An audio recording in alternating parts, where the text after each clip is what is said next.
السلام علیکم ورحمۃ اللہ وبرکاتہ۔ اجالا وظائف پر میرے تمام دوستوں کو خوش آمدید۔ آپ سب سے گزارش ہے کہ اگر آپ اجالا وظائف پر نیو ہیں تو سب سے پہلے سبسکرائب کر دیں چینل کو، اور سبسکرائب کرنے کے بعد بیل آئیکن کو پریس کر دیں تاکہ تمام نئی آنے والی ویڈیوز آپ تک بآسانی سے پہنچ سکیں۔ تو آج کی ویڈیو میں حضرت محمد صلی اللہ علیہ وآلہ وسلم کی ایک حدیث شریف کو آپ کے سامنے بیان کروں گی۔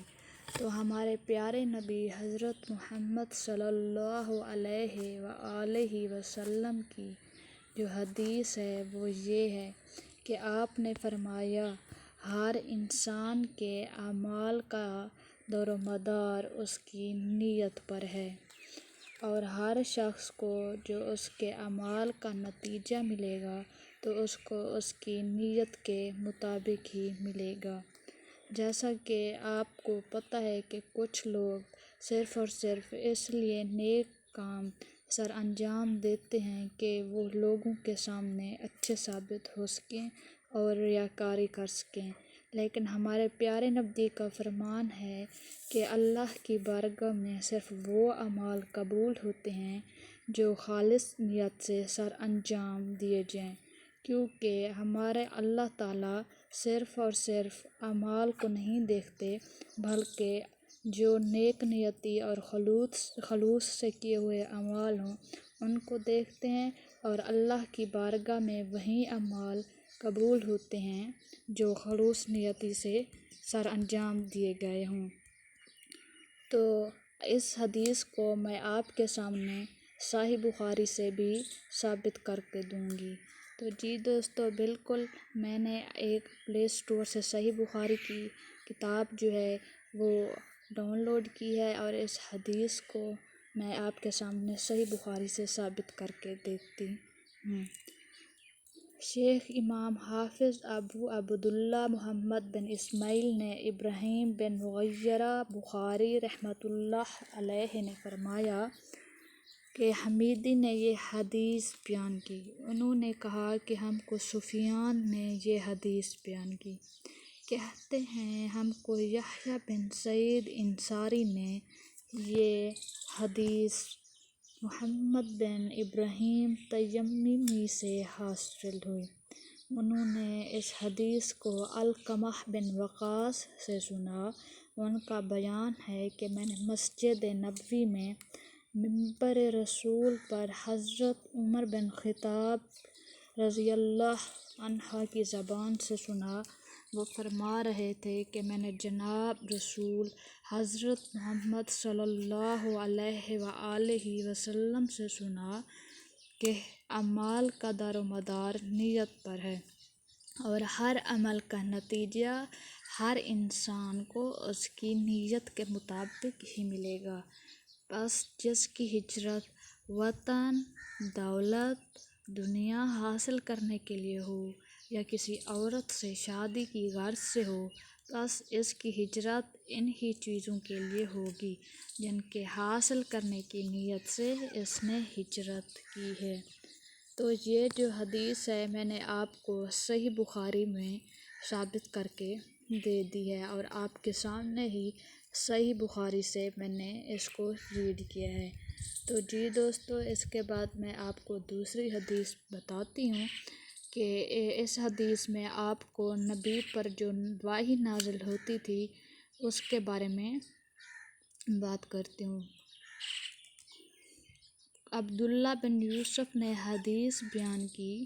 ان کو مالک نے ہشام بن عروہ کی روایت سے خبر دی۔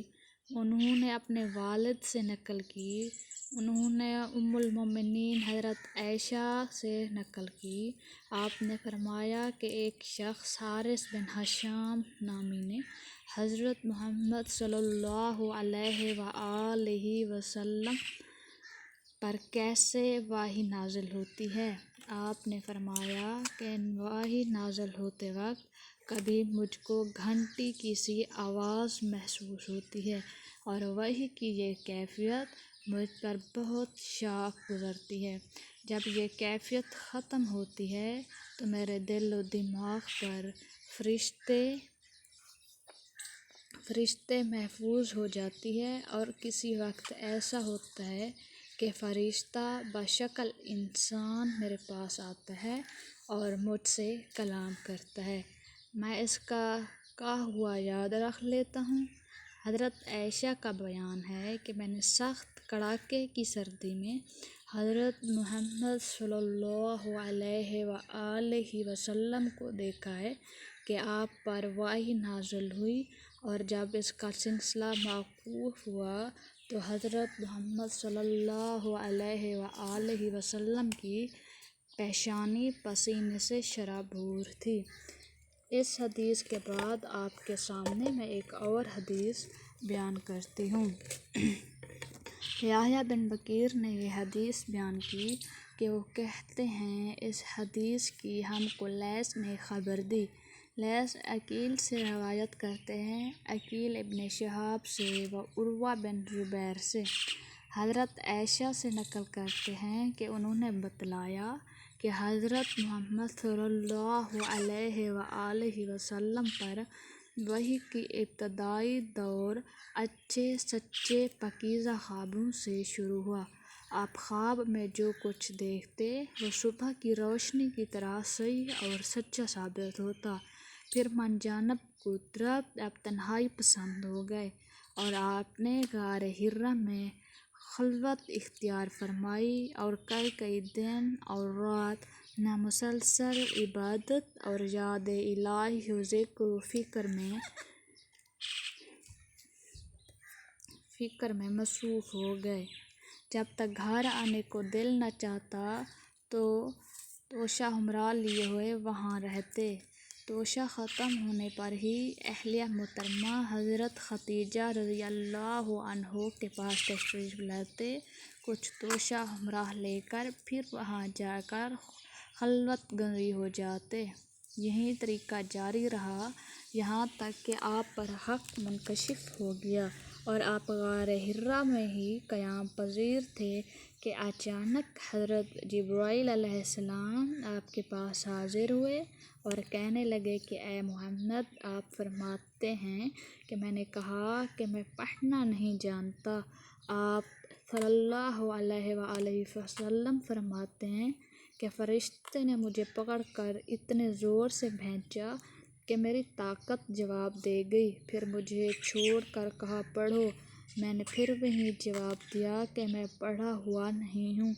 اس فرشتے نے مجھ کو نہایت ہی زور سے بھینچا کہ سخت تکلیف محسوس ہوئی۔ پھر اس نے کہا کہ پڑھ۔ میں نے کہا میں پڑھا ہوا نہیں ہوں۔ فرشتے نے تیسری بار مجھ کو پکڑا اور تیسری مرتبہ پھر مجھ کو بھینچا، پھر مجھے چھوڑ دیا اور کہنے لگا کہ پڑھو اپنے رب کے نام کی مدد سے جس نے پیدا کیا اور انسان کو خون کی پھٹکی سے بنایا۔ پڑھو آپ کا رب بہت ہی مہربانیاں کرنے والا ہے۔ یہی آیتیں آپ حضرت جبرائیل علیہ السلام سے سن کر اس حال میں غار حرا سے واپس ہوئے کہ آپ کا دل اس انوکھے واقعے سے کانپ رہا تھا۔ آپ حضرت خدیجہ رضی اللہ عنہا کے ہاں تشریف لائے اور فرمایا کہ کمبل اڑا دو، مجھے کمبل اڑا دو۔ لوگوں نے آپ کو کمبل اڑا دیا۔ جب آپ کا ڈر جاتا رہا تو آپ نے اپنی زوجہ محترمہ حضرت خدیجہ رضی اللہ عنہا کو تفصیل کے ساتھ یہ واقعہ سنایا اور فرمانے لگے کہ آپ کو اپنی جان کا خوف ہو گیا ہے۔ آپ کی اہلیہ محترمہ حضرت خدیجہ رضی اللہ عنہا نے آپ کی ڈھارس بندھائی اور کہا کہ آپ کا خیال صحیح نہیں ہے، اللہ کی قسم آپ کو اللہ کبھی رسوا نہیں کرے گا۔ آپ تو اخلاق فاضلہ کے مالک ہیں، آپ تو کنبہ پرور ہیں، بے کسوں کا بوجھ اپنے سر پر رکھ لیتے ہیں، مفلسوں کے لیے آپ کماتے ہیں، مہمان نوازی میں آپ بے مثال ہیں، اور مشکل وقت میں آپ امر حق کا ساتھ دیتے ہیں۔ ایسے اوصاف حسنہ والا انسان جو بے وقت ذلت و خواری کی موت نہیں پا سکتا۔ پھر مزید تسلی کے لیے حضرت خدیجہ رضی اللہ آپ کو ورقہ بن نوفل کے پاس لے گئیں، جو ان کے چچا زاد بھائی تھے اور زمانہ جاہلیت میں نصرانی مذہب اختیار کر چکے تھے۔ چنانچہ انجیل کو بھی حسب منشائے خداوندی عبرانی زبان میں لکھا کرتے تھے۔ بہت بوڑھے ہو گئے تھے، یہاں تک کہ ان کی بینائی بھی رخصت ہو چکی تھی۔ حضرت خدیجہ نے ان کے سامنے آپ کی حالت بیان کی اور کہا کہ اے چچا زاد بھائی، اپنے بھتیجے یعنی حضرت محمد صلی اللہ علیہ وآلہ وسلم کی زبانی ذرا ان کی کیفیت سن لیجیے۔ وہ بولے کہ بھتیجے، آپ نے جو کچھ دیکھا ہے اس کی تفصیل سناؤ۔ چنانچہ حضرت محمد صلی اللہ علیہ وآلہ وسلم نے اول تا آخر پورا واقعہ سنایا، جسے سن کر ورقہ بے اختیار ہو کر بول اٹھے کہ یہ تو وہی ناموس جسے اللہ نے حضرت موسیٰ علیہ السلام پر وحی دے کر بھیجا تھا۔ کاش میں آپ کی اس عہد نبوت کے شروع ہونے پر جوان عمر ہوتا، کاش میں اس وقت تک زندہ رہتا جبکہ آپ کی قوم آپ کو اس شہر سے نکال دے گی۔ حضرت محمد صلی اللہ علیہ وآلہ وسلم نے یہ سن کر تعجب سے پوچھا کہ وہ لوگ مجھ کو نکال دیں گے؟ میں تو ان میں صادق و امین و مقبول ہوں۔ بولا، ہاں یہ سب کچھ سچ ہے، مگر جو شخص بھی آپ کی طرح امر حق لے کر آیا، لوگ اس کے دشمن ہی ہو گئے ہیں۔ اگر مجھے آپ کی نبوت کا وہ زمانہ مل جائے تو میں آپ کی پوری مدد کروں گا۔ مگر ورقہ کچھ دنوں کے بعد انتقال کر گئے۔ پھر کچھ عرصے تک وحی کی آمد موقوف رہی۔ شہاب کہتے ہیں کہ مجھ کو ابو سلمہ بن عبد الرحمن نے حضرت جابر بن عبداللہ انصاری سے یہ روایت نقل کی کہ آپ نے وحی کے رک جانے کے زمانے کے حالات بیان فرماتے ہوئے کہا کہ ایک روز میں چلا جا رہا تھا کہ اچانک میں نے آسمان کی طرف ایک آواز سنی اور میں نے اپنا سر آسمان کی طرف اٹھایا، کیا دیکھتا ہوں کہ وہیں فرشتہ جو میرے پاس غار حرا میں آیا تھا، وہ آسمان اور زمین کے بیچ میں ایک کرسی پر بیٹھا ہوا ہے۔ میں اس سے ڈر گیا اور گھر آنے پر میں نے پھر کمبل اوڑھنے کی خواہش ظاہر کی۔ اس وقت اللہ پاک کی طرف سے یہ آیت نازل ہوئی، لحاف اوڑھ کر لیٹنے والے کھڑا ہو اور لوگوں کو عذاب الہی سے ڈرا اور اپنے رب کی بڑائی بیان کر اور اپنے کپڑوں کو پاک صاف رکھ اور گندگی سے دور رہ۔ کے بعد وحی تیزی کے ساتھ یہ پے در پے آنے لگی۔ اس حدیث کو یحییٰ بن بکیر کے علاوہ لیث بن سعد سے بن یوسف اور ابو صالح نے بھی روایت کیا ہے اور عقیل کے علاوہ زہری سے حلال بن رواد نے بھی روایت کیا ہے۔ یونس اور معمر نے اپنی روایت میں لفظ وعدہ کی جگہ وعدہ نقل کیا ہے۔ حدیث نمبر 4۔ باب رسول نزول قرآن کے وقت بہت سختی محسوس فرمایا کرتے تھے اور یاد کرنے کے لیے اپنے ہونٹوں کو ہلاتے تھے۔ ابن اسماعیل نے ہم سے حدیث بیان کی کہ ان کو ابو عوانہ سے خبر دی، ان سے موسیٰ بن ابی عائشہ نے بیان کی، ان سے سعید بن جبیر نے، انہوں نے ابن عباس سے کلام الہی کی تفسیر کے سلسلے میں سنا کہ حضرت محمد صلی اللہ علیہ وآلہ وسلم نزول قرآن کے وقت بہت سختی محسوس فرمایا کرتے تھے اور اس کی علامتوں میں سے ایک یہ تھی کہ یاد کرنے کے لیے آپ اپنے ہونٹوں کو ہلاتے تھے۔ ابن عباس رضی اللہ عنہ نے کہا، میں اپنے ہونٹ ہلاتا ہوں جس طرح جس طرح کہتے ہیں میں بھی اپنے ہونٹ ہلاتا ہوں، جس طرح ابن عباس کو میں نے ہلاتے دیکھا۔ پھر انہوں نے اپنے ہونٹ ہلائے۔ عباس رضی اللہ نے کہا، میں محمد قرآن کو جلد یاد کرنے کے لیے اپنی زبان نہ ہلاؤ، اس کا جمع کر دینا اور پڑھا دینا ہمارے ذمہ ہے۔ حضرت ابن عباس کہتے ہیں، یعنی قرآن آپ کے دل میں جما دینا اور پڑھا دینا ہمارے ذمہ ہے۔ جب ہم پڑھ چکے تو اس پڑھے ہوئے کی اتباع کرو۔ عباس رضی اللہ عنہ فرماتے ہیں کہ مطلب یہ ہے کہ آپ اس کو خاموشی کے ساتھ سنتے رہو، کے بعد مطلب سمجھا دینا ہمارے ذمہ ہے۔ یقیناً یہ ہماری ذمہ داری ہے کہ آپ اس کو پڑھو، اس کو محفوظ کر سکو۔ اس کے بعد جب آپ کے پاس حضرت جبرائیل لے کر آتے تو آپ سنتے، جب وہ چلے جاتے تو رسول اس وحی اس طرح پڑھتے جس طرح حضرت جبرائیل نے اسے پڑھا تھا۔ حدیث نمبر 5۔ آپ صلی اللہ علیہ وآلہ وسلم سب لوگوں سے زیادہ سخی تھے، اور رمضان میں جب جبرائیل آپ سے ملتے بہت ہی زیادہ جو کرم فرماتے۔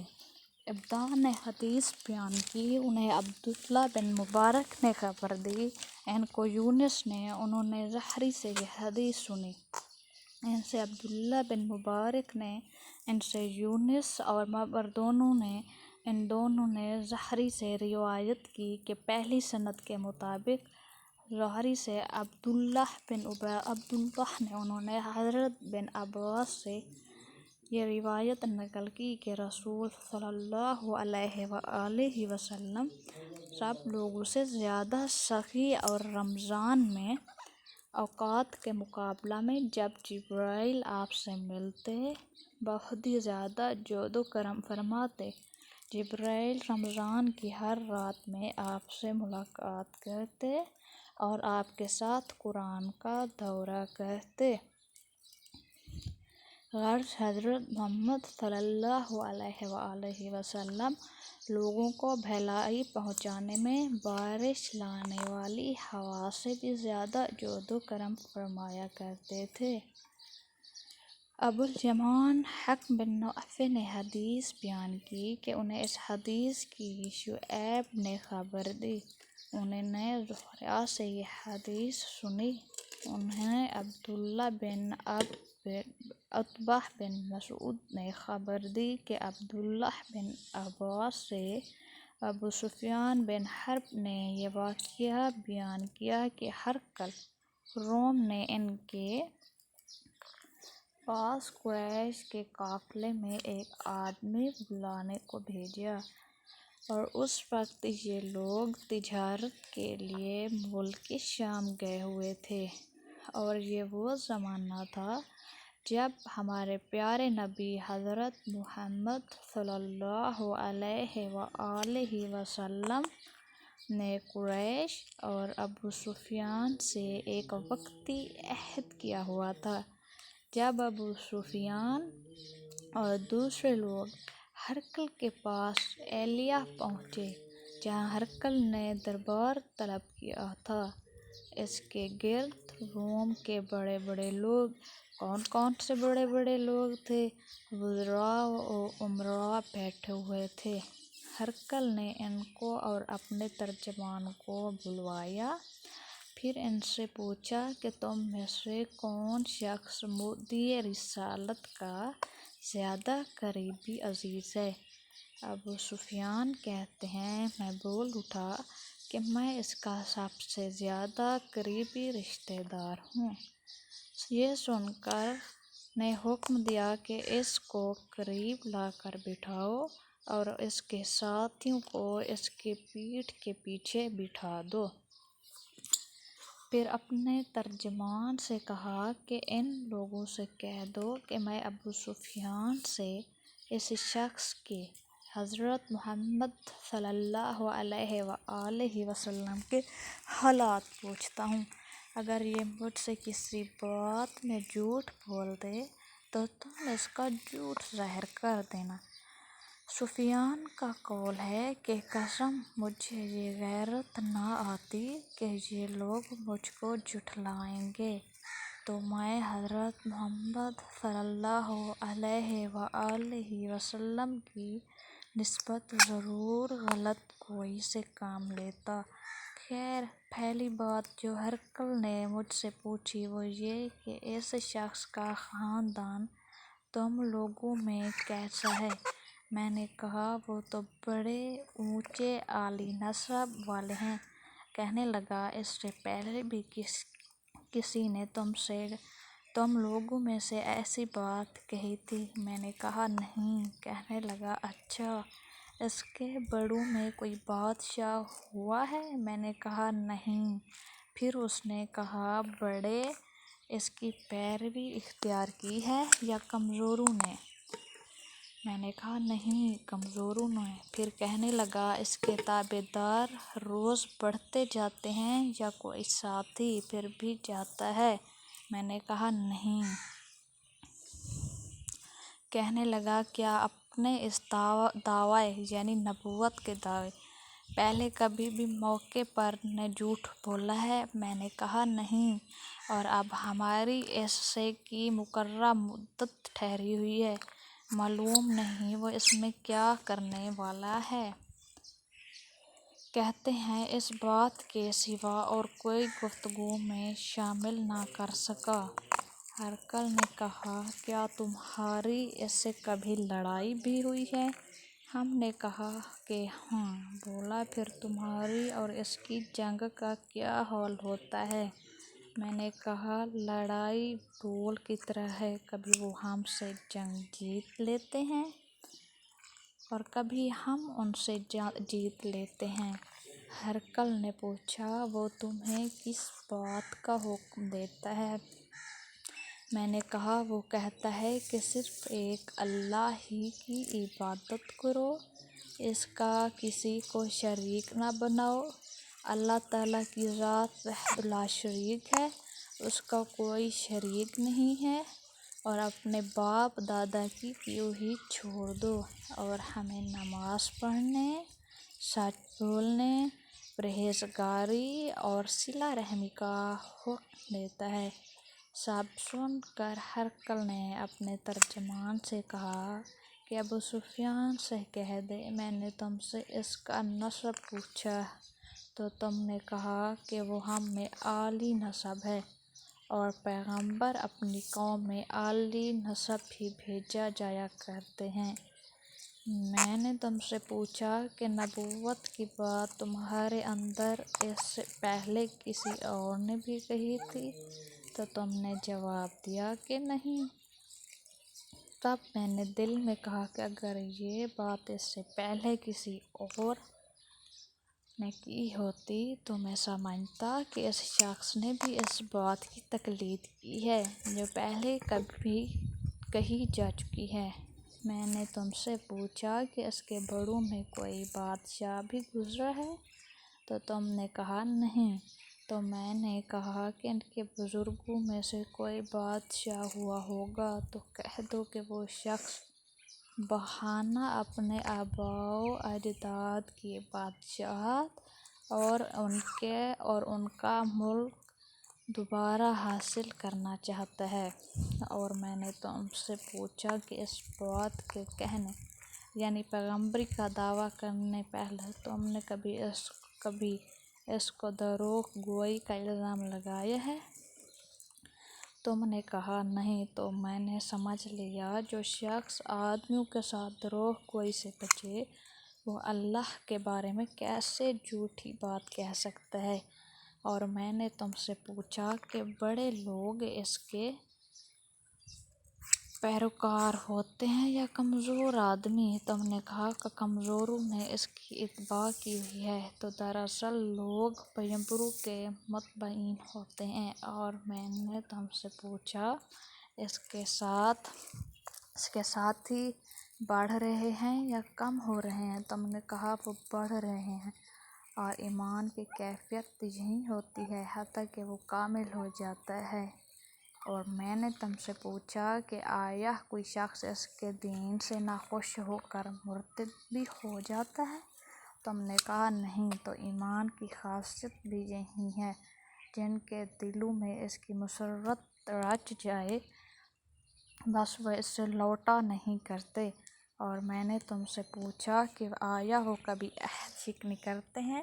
تم نے کہا نہیں، پیغمبروں کا یہی حال ہوتا ہے، وہ عہد کی خلاف ورزی نہیں کرتے۔ اور میں نے تم سے پوچھا کہ وہ تم سے کس چیز کے لیے کہتے ہیں؟ تم نے کہا وہ ہمیں حکم دیتے ہیں اللہ کی عبادت کرو، اس کے ساتھ کسی کو شریک نہ ٹھہراؤ، اور تمہیں بتوں کی پرستش سے روکتے ہیں، سچ بولنے پرہیزگاری کا حکم دیتے ہیں۔ لہٰذا اگر یہ باتیں جو تم کہہ رہے ہو سچ ہیں تو عنقریب وہ اس جگہ کا مالک ہو جائے گا کہ جہاں میرے یہ دونوں پاؤں ہیں۔ مجھے معلوم تھا کہ وہ پیغمبر آنے والا ہے، مگر مجھے یہ معلوم نہیں تھا کہ وہ تمہارے اندر ہوگا۔ اگر میں جانتا کہ اس تک پہنچ سکوں گا تو اس سے ملنے کے لیے ہر تکلیف گوارا کرتا۔ اگر میں اس کے پاس ہوتا تو اس کے پاؤں دھوتا۔ ہرقل نے حضرت محمد صلی اللہ علیہ وآلہ وسلم کا وہ خط منگوایا جو آپ نے دحیہ کلبی رضی اللہ عنہ کے ذریعے حاکم بصرہ کے پاس بھیجا تھا، اور اس نے وہ ہرقل کے پاس بھیج دیا تھا۔ پھر اس کو پڑھا تو اس میں تھا کہ نام کے ساتھ جو نہایت مہربان اور رحم والا ہے، اللہ کے بندے اور اس کے پیغمبر محمد کی طرف سے یہ خط ہے شاہ روم کے لیے۔ اس شخص پر سلام ہو جو ہدایت کی پیروی کرے۔ اس کے بعد میں آپ کے سامنے دعوت اسلام پیش کرتا ہوں۔ اگر آپ اسلام لے آئے تو دنیا میں سلامتی نصیب ہوگی، اللہ آپ کو دوہرا ثواب دے گا، اور اگر آپ دعوت سے روح گردانی کریں گے تو آپ کی رعایا کا گناہ بھی آپ کے سر پر ہوگا۔ اور اہل کتاب ایسی بات پر آ جاؤ جو تمہارے اور تمہارے درمیان یکساں ہے، وہ یہ کہ ہم اللہ کے سوا کسی کی عبادت نہ کریں، کسی کو اس کا شریک نہ ٹھہرائیں، اور نہ ہم میں سے کوئی خدا کے سوا اپنا رب بنائے۔ پھر اگر وہ اہل کتاب بات سے پھر لیں تو مسلمانوں ان سے کہہ دو کہ مانو یا نہ مانو تو ایک خدا کے اطاعت گزار ہیں۔ سفیان کہتے ہیں جب ہرقل نے جو کچھ کہنا تھا کہہ دیا اور خط پڑھ کر فارغ ہوا تو اس کے ارد گرد بہت شور ہوا، بہت سی آوازیں اٹھی اور ہمیں باہر نکال دیا گیا۔ تب میں نے اپنے ساتھیوں سے کہا کہ ابو قبشہ کے بیٹے حضرت محمد صلی اللہ علیہ وآلہ وسلم کا معاملہ تو بہت بڑھ گیا، تو بنی اصفر روم بادشاہ بھی ڈرتا ہے۔ مجھے اس وقت سے اس بات کا یقین ہو گیا کہ حضرت محمد صلی اللہ علیہ وآلہ وسلم عنقریب غالب ہو کر رہیں گے، حتیٰ کہ اللہ نے مجھے مسلمان کر دیا۔ کا بیان ہے کہ نطور ایلیہ کا حاکم ہرقل کا مصاحب اور شام کے نصاری کا لواط پادری بیان کرتا تھا کہ ہرقل جب ایلیہ آیا ایک دن صبح کو پریشان اٹھا تو اس کے درباریوں نے دریافت کیا کہ آج ہم آپ کی حالت بدلی ہوئی پاتے ہیں، وجہ کیا ہے؟ ناطور کا بیان ہے کہ ہرقل نجومی تھا، علم نجوم میں وہ پوری مہارت رکھتا تھا۔ اس نے اپنے ہم نشینوں کو بتایا کہ میں نے آج رات ستاروں پر نظر ڈالی تو دیکھا کہ ختنہ کرنے والوں کا بادشاہ ہمارے ملک پر غالب آ گیا ہے۔ پہلا زمانے میں کون لوگ ختنہ کرتے؟ انہوں نے کہا کہ یہود کے سوا کوئی ختنہ نہیں کرتا، سو ان کی وجہ سے پریشان نہ ہو۔ سلطنت کے تمام شہروں میں یہ حکم لکھ بھیجیے کہ وہاں یہودی ہوں سب قتل کر دیے جائیں۔ وہ لوگ انہی باتوں میں مشغول تھے کہ ہرقل کے پاس ایک آدمی لایا گیا جسے شاہ غسان نے بھیجا تھا۔ رسول حضرت محمد صلی اللہ علیہ وآلہ وسلم کے حالات بیان کیے۔ جب ہرقل نے حالات لیے تو کہا کہ جا کر دیکھو وہ ختنہ کیے ہوئے ہیں یا نہیں۔ انہوں نے اسے دیکھا تو بتلایا کہ وہ ختنہ کیا ہوا ہے۔ ہرقل نے جب اس شخص سے عرب کے بارے میں پوچھا تو اس نے بتلایا کہ وہ ختنہ کرتے ہیں۔ تو جی دوستو، آج کی ویڈیو میں نے آپ کے سامنے کافی ساری حدیث بیان کی ہیں اور آپ کے سامنے ہی پڑھا ہے۔ امید کرتی ہوں کہ آپ نے بھی ساتھ ساتھ پڑھا ہوگا اور اس حدیث کو آپ نے سمجھا بھی ہوگا، اور یہ حدیث میں نے صحیح بخاری سے ہی آپ کے سامنے پڑھی ہیں۔ تو دوستو، آپ سے گزارش ہے کہ اگر آپ میرے چینل پہ نیو ہیں تو چینل کو سبسکرائب کر دیں اور بیل آئیکن پہ پریس کر دیں تاکہ میری ہر نئی آنے والی ویڈیو آپ تک آسانی سے پہنچ سکے۔ تو جلد ہی میں آپ کے سامنے ایک اور حدیث لے کر اجالا وظائف پر حاضر ہوں گی۔